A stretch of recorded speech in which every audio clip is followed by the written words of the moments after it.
जय हिंद दोस्तों, स्वागत है आप सभी का इस वीडियो में। इस वीडियो में हम बहुत ही इंटरेस्टिंग टॉपिक देखने वाले हैं। इंडियन पॉलिटी बाय लक्ष्मीकांत की किताब का 73rd चैप्टर यानी कि प्रेशर ग्रुप्स, ये लेक्चर हम देखने वाले हैं। इस वीडियो को आपके सामने प्रेजेंट करूंगा मैं, मयूर मोगरे। आप मुझे फेसबुक पर, इंस्टाग्राम पर फॉलो कर सकते हो। आपकी कोई भी क्वेरीज हो तो आप मैसेज कर सकते हो, और अगर आपको पीडीएफ चाहिए तो आप टेलीग्राम पर फॉलो कर सकते हो।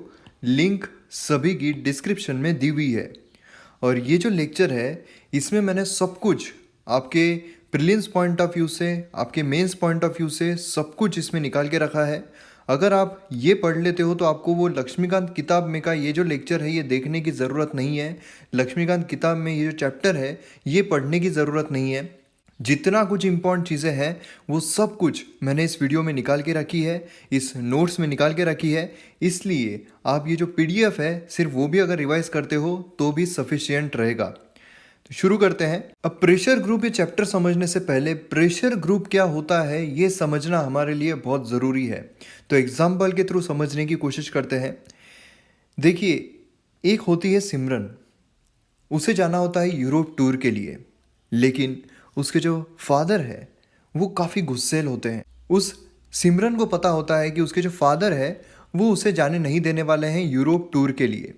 इसलिए वो क्या करती है, वो ममा को पकड़ती है और फिर ममा को बोलती है कि आप पापा को कन्विंस करो, पापा पर प्रेशर डालो कि वो मुझे यूरोप टूर के लिए जाने देंगे।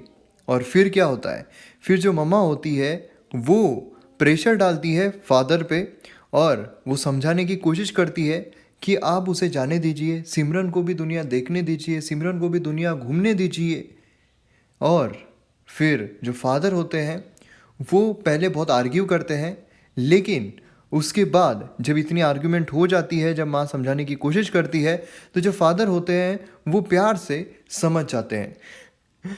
इन द एंड ये क्या हो रहा है यहाँ पर, अब यहाँ पर हम देख सकते हैं कि जो जो ये लड़की है, जो सिमरन है, वो माँ के ज़रिए यहाँ पर जो डिसीजन मेकर है, जो पॉलिसी मेकर है, इस पर प्रेशर डाला जा रहा है कि आपकी जो पॉलिसी है वो हमारे अकॉर्डिंग यहाँ पर चेंज कीजिए। भले ही फादर की पॉलिसी क्या थी कि जो लड़की है वो अकेली यूरोप टूर के लिए आउट ऑफ कंट्री नहीं जाना चाहिए, लेकिन यहाँ पर जो प्रेशर ग्रुप है, मतलब जो मामा के रूप में एक प्रेशर ग्रुप है, उन्होंने यहाँ पर प्रेशर एक्सर्ट किया फादर पे कि आप आपकी जो पॉलिसी है वो चेंज कीजिए और हमारे अकॉर्डिंग यहाँ पर चेंज कीजिए। तो इसे क्या कहेंगे हम, प्रेशर ग्रुप। तो यहाँ पर हमने सिर्फ एक इंसान देखे हैं। अब यहाँ पर ये फैमिली का है इसलिए एक इंसान काफ़ी है, लेकिन अगर यहाँ पर गवर्नमेंट होती है तो गवर्नमेंट एक इंसान से तो मानने नहीं वाली है, इसलिए यहाँ पर एक ग्रुप होता है। और ऐसा ही ग्रुप जो गवर्नमेंट पर, अब यहाँ पर आप ये देखिए कि गवर्नमेंट है, ऐसा ही ग्रुप जो गवर्नमेंट पर प्रेशर डालने की कोशिश करता है, जो डिसीजन मेकिंग होती है, जो पॉलिसीज़ होती है वो अपने अकॉर्डिंग चेंज करने की कोशिश करता है, उसे ही हम कहते हैं प्रेशर ग्रुप। अब आते हैं हम मीनिंग और टेक्निक पर। सबसे इम्पॉर्टेंट चीज़ ये है कि प्रेशर ग्रुप जो है ये ओरिजिनेट कहाँ हुआ था। तो प्रेशर ग्रुप ये ओरिजिनेट हुआ था यूएसए में। जैसे कि आप देख सकते हो कि जुडिशियल रिव्यू जो है वो भी यूएसए में ओरिजिनेट हुआ था। और वो किस तरीके से हुआ था हमने ऑलरेडी, जब हमने जुडिशियल रिव्यू चैप्टर देखा था उसमें हमने ऑलरेडी कवर किया हुआ है। जुडिशियल रिव्यू और जो बाकी के भी पॉलिटी के चैप्टर्स है वो सब आप प्लेलिस्ट पर देख सकते हो। प्लेलिस्ट पर जाकर जितने भी चैप्टर्स है वो सब आप देख सकते हो। काफ़ी चैप्टर जो है मैंने ऑलरेडी कवर कर लिए हैं, जो एग्ज़ाम पॉइंट ऑफ व्यू से बहुत इंपॉर्टेंट है। जैसे अभी यूपी पीएससी आ रही है, उसके बाद एमपी पीएससी आएगी, उसके बाद एमपीएससी आएगी, तो जितनी भी स्टेट पीएससीज है उसके लिए भी काफ़ी इंपॉर्टेंट है। जो लॉ स्टूडेंट्स हैं उनके लिए भी काफ़ी इंपॉर्टेंट है, तो आप प्लेलिस्ट पर जाकर देख सकते हो। अब प्रेशर ग्रुप बेसिकली क्या है, तो प्रेशर ग्रुप एक ग्रुप है। ग्रुप किसका है, तो लोगों का ग्रुप है। अब ये लोग क्या करते हैं, ये अपने कॉमन इंटरेस्ट के लिए यहाँ पर जो पॉलिसीज़ है उसे चेंज करने की कोशिश करते हैं, चेंज करवाने की कोशिश करते हैं। अब पॉलिसीज़ या फिर कोई भी प्रोग्राम होते हैं ये कौन लाता है, तो ये लाती है सरकार। गवर्नमेंट जो है ये कोई भी लॉ लेकर आती है। अब जब गवर्नमेंट लॉ या फिर कोई भी पॉलिसीज़ लेकर आती है, वो पॉलिसी अगर ये जो ग्रुप्स होते हैं इन्हें लगता है कि उनके हित में नहीं है, उनकी हित के अगेंस्ट में जा रहा है, तो ये क्या करेंगे, ये प्रेशर एक्सर्ट करेंगे। जिस तरीके से हमने देखा था जो माँ थी, सिमरन की मदर थी, वो जिस तरीके से उनके फादर पर प्रेशर एक्सर्ट कर रही थी, उसी तरीके से यहाँ पर ये जो ग्रुप रहता है, ये ग्रुप भी प्रेशर एक्सर्ट करता है सरकार पर। मतलब जो कॉमन इंटरेस्ट है उनका, उसे प्रमोट और डिफेंड करने की कोशिश करता है अगर सरकार उनके अगेंस्ट में कोई लॉज या फिर कोई पॉलिसीज लेकर आती है तो। अब यहाँ पर क्या होगा कि to bring a change in the public policy by exerting pressure on the government. अब सरकार जो है उन पर प्रेशर एक्सर्ट करेंगे। अब फॉर एग्जांपल अगर सरकार ने, गवर्नमेंट ने जो स्लैब है, जो इनकम टैक्स का स्लैब आता है, अगर उन्होंने 1 लाख पर लाकर रख दिया कि 1 लाख के ऊपर जिनकी सैलरी आती है उन्हें 10% यहाँ पर इनकम टैक्स देना पड़ेगा, तो यहाँ पर तो प्रॉब्लम क्रिएट हो सकता है। यहाँ पर बहुत सारा हिस्सा ऐसा है लोगों का जो इसके अगेंस्ट में विद्रोह कर सकते हैं। तो यहाँ पर ये लोग क्या करेंगे कि यहाँ पर एक ग्रुप बनाएंगे और ये ग्रुप क्या करेगा, गवर्नमेंट पर प्रेशर एक्सर्ट करेगा। जो 1 लाख आपने लाया है इसे आप इंक्रीज कर दीजिए और इसे 5 लाख तक आप फिर से लेकर जाइए। तो इस तरीके से प्रेशर जो एक्सर्ट किया जाता है सरकार पर। और ऐसे काफ़ी प्रेशर ग्रुप्स होते हैं जो हम जैसे जैसे वीडियो आगे जाएगा उस तरीके से आप देखोगे ही। अब ये क्या करते हैं, ये एक ब्रिज की तरह, एक कम्युनिकेटर जो होते हैं उनकी तरह एक काम करते हैं गवर्नमेंट और उनके मेंबर्स के। मतलब यहाँ पर एक साइड रहेंगे उनके मेंबर्स और यहाँ पर एक साइड रहेंगे गवर्नमेंट। अब यहाँ पर ये जो मेंबर्स है ये चाहते हैं गवर्नमेंट ने जो डिसीजन लाई है, जो पॉलिसी लाई है वो चेंज करे, या फिर ये चाहेंगे ये मेंबर्स कि गवर्नमेंट ने इस तरीके से अगर पॉलिसी लाती है तो हमारा यहाँ पर हित होगा।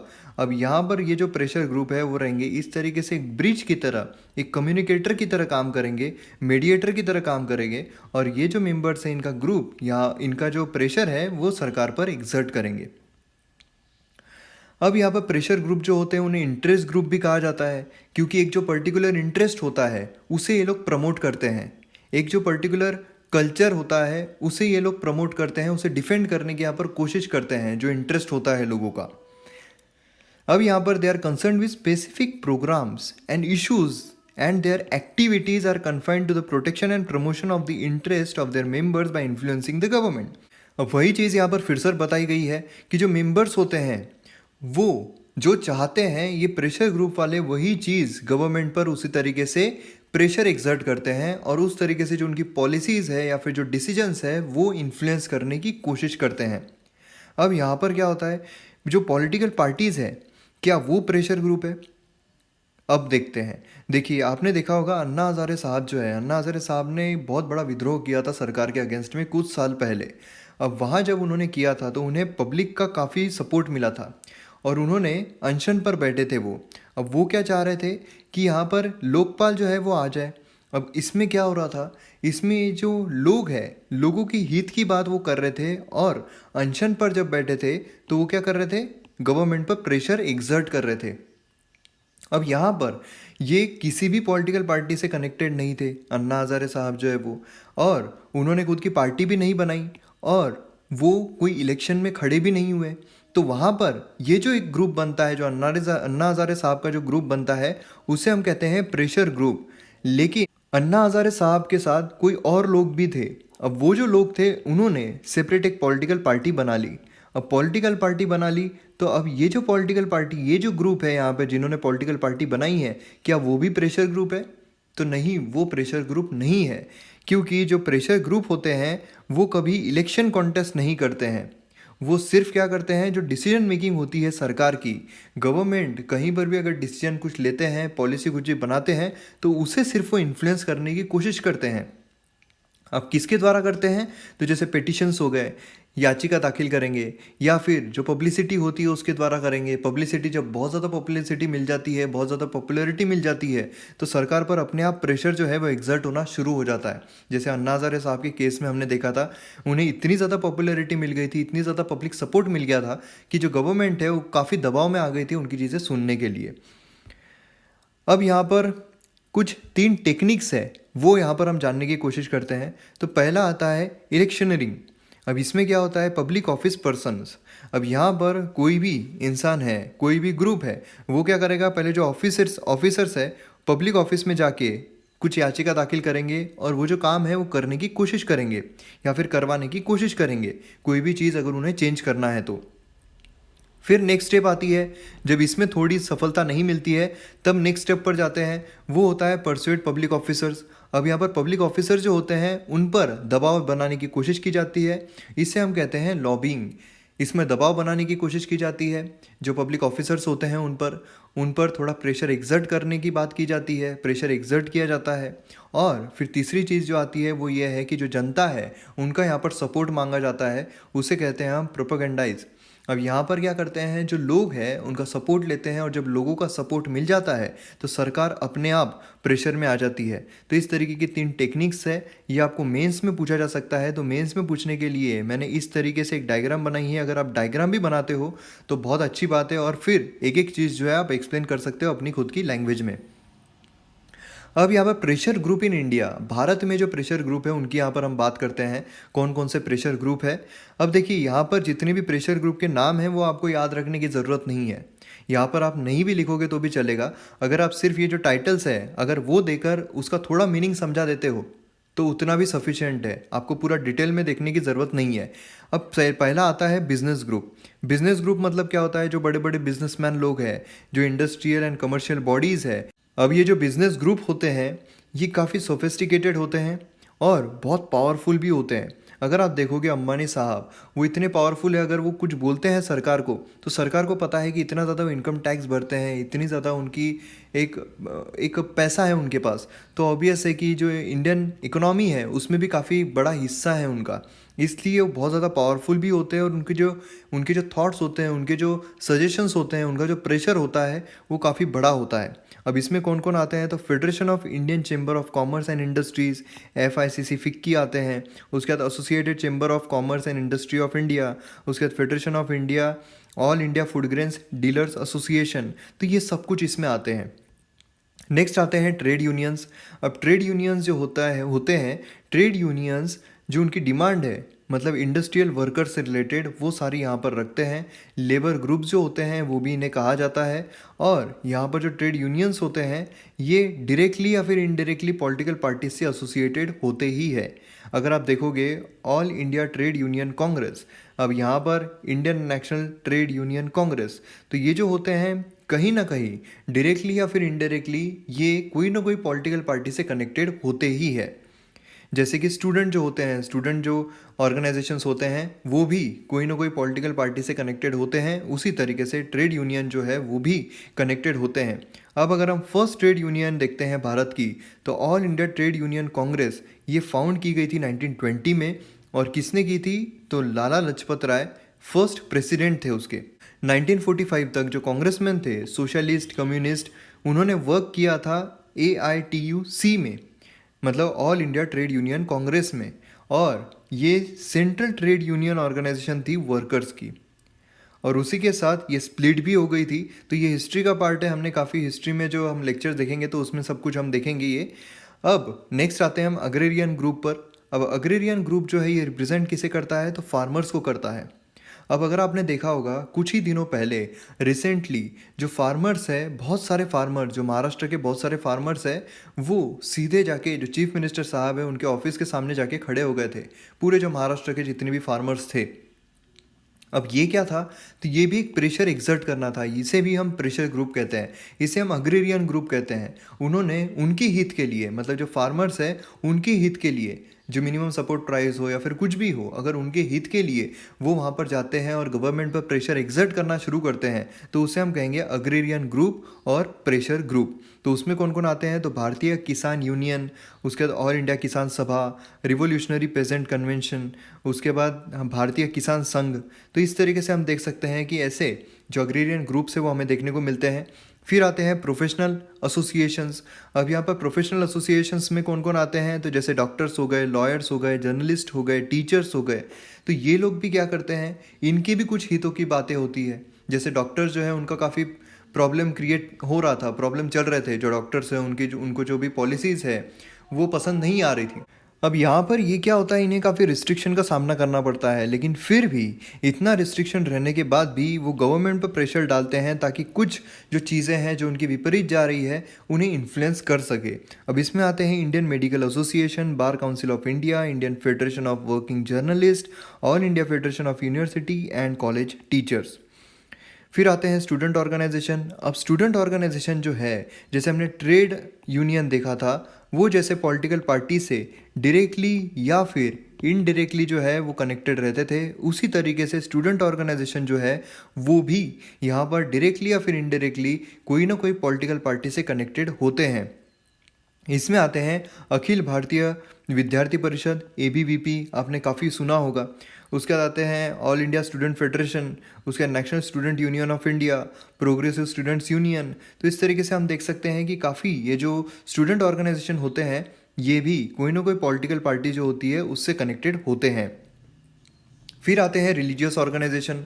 अब रिलीजियस ऑर्गेनाइजेशन जो है वो रिलीजन से रिलेटेड कोई भी चीज़ें होती है तो उसमें इन्फ्लुएंस करने की कोशिश करते हैं, जैसे राष्ट्रीय स्वयं सेवक संघ, जैसे आरएसएस, फिर उसके बाद वीएचपी, फिर उसके बाद जामत इस्लामी। तो इस तरीके से हम देख सकते हैं जो भी रिलीजियस ऑर्गेनाइजेशन है वो रिलीजियस प्रोपोगेंडा जो है उसे यहाँ पर इन्फ्लुएंस करने की कोशिश करते हैं। फिर आते हैं कास्ट ग्रुप। अब कास्ट ग्रुप में क्या होता है, जो भी कास्ट से रिलेटेड चीज़ें हैं, जैसे ब्राह्मण्स वर्सेस नॉन ब्राह्मण्स हो गए तमिलनाडु में, महाराष्ट्र में, उसके बाद राजपूत वर्सेस जाट हो गए राजस्थान में, कामा वर्सेस रेड्डी हो गए आंध्र में। तो इस तरीके से जो भी होते हैं कास्ट ग्रुप होते हैं, ये अपने कास्ट के हित के लिए यहाँ पर काम करने की कोशिश करते हैं। वो इस तरीके से काम करते हैं कि उनकी जो कास्ट है उन्हें यहाँ पर फ़ायदा होगा। जैसे आपने रिसेंटली सुना होगा मराठा मोर्चा, तो मराठा मोर्चा जो है वो रिजर्वेशन की बात कर रहा है। तो इस तरीके से हम देख सकते हैं कि प्रेशर एग्जर्ट करते हैं। तो ये हो गई कास्ट ग्रुप। तो इसमें आते हैं मारवाड़ी एसोसिएशन, हरिजन सेवक संघ और बहुत सारे आते हैं, लेकिन आपको इतने सब कुछ याद रखने की ज़रूरत नहीं है, एक दो भी अगर आपको एग्जाम्पल पता है तो उतने सफिशिएंट होते हैं। फिर आते हैं ट्राइबल ऑर्गेनाइजेशन। अब ट्राइबल ऑर्गेनाइजेशन जो है वो एक्टिव है एमपी में, छत्तीसगढ़ में, बिहार में, झारखंड में, वेस्ट बंगाल में, north eastern state of Assam में, मणिपुर में, नागालैंड में। अब उनकी डिमांड क्या होती है? अब जो ट्राइबल्स होते हैं उनकी खुद के कुछ कल्चर्स होते हैं। अब जो कल्चर्स है वो उन्हें प्रिजर्व करना होता है। अब सरकार अगर वहाँ पर कोई प्रॉब्लम क्रिएट करने की कोशिश करती है तो वहाँ पर ये जो ट्राइबल ऑर्गेनाइजेशंस है वो खड़े हो जाते हैं और वो इन्फ्लुएंस करने की कोशिश करते हैं। तो यहाँ पर जैसे ऑल इंडिया झारखंड, ट्राइबल संघ ऑफ आसाम, तो ये सारे जो ट्राइबल ऑर्गेनाइजेशन है वो भी आप यहाँ पर देख सकते हो। फिर आते हैं लिंग्विस्टिक ग्रुप। अब लिंग्विस्टिक मतलब क्या होता है, जो भाषा है उसके आधार पर।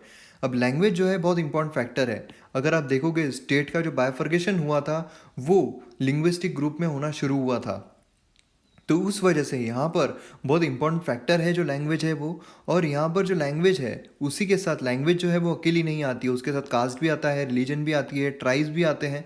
तो ये सब कुछ एक प्रेशर ग्रुप जो है बनने की कोशिश करते हैं। जैसे तमिल संघ हो गया, हिंदी साहित्य सम्मेलन हो गया, तो इस तरीके से हम देख सकते हैं आंध्र महासभा हो गया।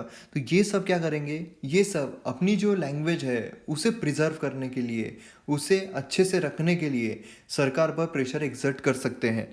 फिर यहाँ पर आइडियोलॉजी बेस्ड ग्रुप आते हैं। आइडियोलॉजी देखिए किसी की भी चेंज हो सकती है। आइडियोलॉजी एक इंसान से दूसरे इंसान की चेंज हो सकती है। अब इसमें किसी किसी को ऐसा लग सकता है कि जो एक्टिंग है वो इनबिल्ड होती है, वो सीखने की ज़रूरत नहीं होती है, हर कोई अपने अपने इसमें एक्टर है। लेकिन किसी को ये भी लग सकता है कि नहीं, एक्टिंग जो है वो सिखाई जा सकती है, उसे अच्छा बनाया जा सकता है। तो ये आइडियोलॉजिकल डिफरेंसेस हो सकते हैं। अब यहाँ पर प्रेशर ग्रुप जो है काफ़ी आइडियोलॉजिकल बेस्ड पर बने हैं। जैसे कि यहाँ पर हम देख सकते हैं civil liberties association, Gandhi peace foundation, women right organization, democratic rights association. तो ये सारे जो है ये आइडियोलॉजी बेस्ड पर बने हुए हैं। मतलब जो आइडियोलॉजी है उसे प्रमोट करने की कोशिश करते हैं, उन्हें जो आइडियोलॉजी सही लगती है उसे प्रमोट करने की कोशिश करते हैं, उसे प्रिजर्व करने की कोशिश करते हैं। फिर लास्ट में आते हैं एनोमिक ग्रुप। अब ये जो एनोमिक ग्रुप होते हैं ये क्या करते हैं कि अगर कोई भी चीज़ उसी वक्त अगर बन जाती है, जैसे कि कोई मार्केट है, मार्केट में अगर कोई प्रॉब्लम क्रिएट हो गया है तो वहीं पर एक ऑर्गेनाइजेशन बन जाती है, उसे हम कहते हैं एनोमिक ग्रुप। जैसे हम देख सकते हैं कि जो नक्सलाइट ग्रुप है, मतलब एक पर्टिकुलर कोई कॉज आ जाता है और वो कॉज के लिए एक लोग जो है इकट्ठा हो जाते हैं और फिर वो कॉज के लिए इन्फ्लुएंस करना शुरू करते हैं, वो कॉज के लिए लड़ना शुरू कर देते हैं। तो इस तरीके से ऑल आसाम स्टूडेंट्स यूनियन, तो इसे हम कहते हैं एनोमिक ग्रुप। तो यहाँ पर हमारा जो वीडियो है, ये जो चैप्टर है, ये ख़त्म होता है। अगर आपको ये वीडियो पसंद आया तो शेयर ज़रूर कीजिए, और पीडीएफ के लिए आप टेलीग्राम पर फॉलो कर सकते हो, लिंक डिस्क्रिप्शन में दी हुई है। मिलते हैं अगले वीडियो में। जय हिंद।